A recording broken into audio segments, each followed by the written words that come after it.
আসসালামু আলাইকুম। সত্তর কণ্ঠ 24 ফেসবুক পেজে সবাইকে স্বাগত জানাচ্ছি। আমি সাজেদুল করিম।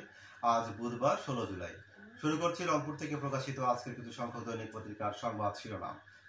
প্রথমে হাতে রয়েছে দৈনিক আগামীর সন্ধানে। দৈনিক আগামীর সন্ধানে সংবাদ শিরোনামে রয়েছে বাবনপুরের শীতল ছায়ায় চিরনিদ্রায় আবু সাইদ দিবস বাতিলে পরিবারের ক্ষোভ। পাশাপাশি রয়েছে রাষ্ট্রীয়ভাবে শোক পালন করা হবে, জুলাই শহীদ দিবস আজ।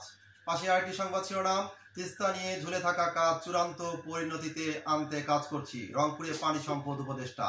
দৈনিক আগামীর সন্ধানে।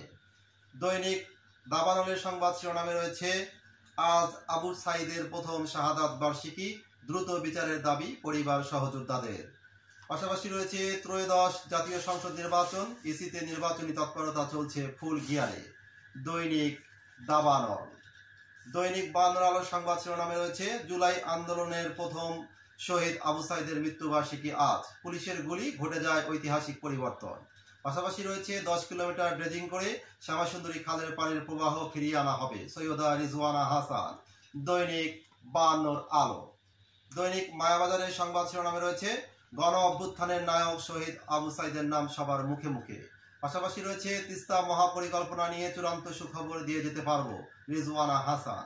পাশে আরেকটি সংবাদ শিরোনাম, আজ থেকে শহীদদের নামে স্ট্রিট মেমোরি স্ট্যাম্প স্থাপন শুরু। দৈনিক মায়াবাজার। দৈনিক আমাদের প্রতিদিনের সংবাদ শিরোনামে রয়েছে হত্যা ও হত্যা চেষ্টায় 1 বছরে মামলা 40, আসামি 8,500, রংপুরে বৈষম্য বিরোধী আন্দোলন। পাশাপাশি রয়েছে আজ শহীদ আবু সাইদ দিবস। পাশে আরেকটি সংবাদ শিরোনাম, 21 আগস্ট গ্রেনেড হামলা, তারেক বাবরের খালাসের বিরুদ্ধে আপিল শুনানি কাল। দৈনিক আমাদের প্রতিদিন।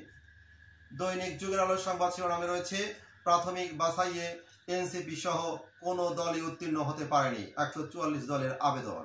পাশে আরেকটি সংবাদ শিরোনাম, প্রধান উপদেষ্টার সঙ্গে সাক্ষাৎ, সংস্কার উদ্যোগের প্রশংসা বিশ্বব্যাংক ভাইস প্রেসিডেন্টের। দৈনিক যুগের আলো। এই ছিল রংপুর থেকে প্রকাশিত আজকের কিছু সংখ্যক দৈনিক পত্রিকার সংবাদ শিরোনাম। নিয়মিত সংবাদ জানতে চোখ রাখুন সত্তর কণ্ঠ 24.com ও সত্তর কণ্ঠ 24 ইউটিউব চ্যানেলে।